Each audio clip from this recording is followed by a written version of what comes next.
Once upon a time, there was a little girl who left her home and was taken on a long journey across the ocean. She landed in a city far, far away, with huge shiny buildings and sparkling waters to the horizon. It was early in her young life, and everything around her was something to be discovered. The first words out of her mouth were in a strange accent, and she developed a love of sand and snow. In the years she spent exploring this new place, the girl developed powers previously unknown to her. A kind of camouflage ability was nascent as she sought to acclimatize and embrace the local customs. After many seasons, the girl was taken back from whence she came, and life began again in a place she did not remember. Though her powers of disguise had grown stronger as she got older, and soon she was right at home. But gradually she found herself becoming weaker when she stayed still for too long.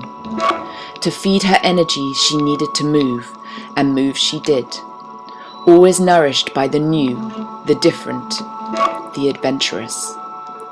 From town to town, country to country, continent to continent, life was a series of parties in exotic places.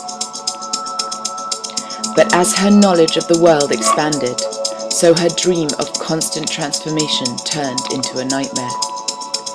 She learned how the magic machines that took her soaring into the clouds also created a gas that changed the atmosphere. Suddenly, this hero of exploration pictured herself as a supervillain who polluted the world wherever she flew with those great wings. So she did the only thing she knew how.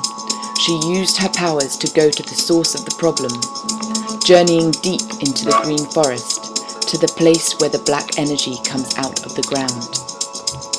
She entered the lair of the real supervillains, who let this black energy poison the most beautiful places on Earth.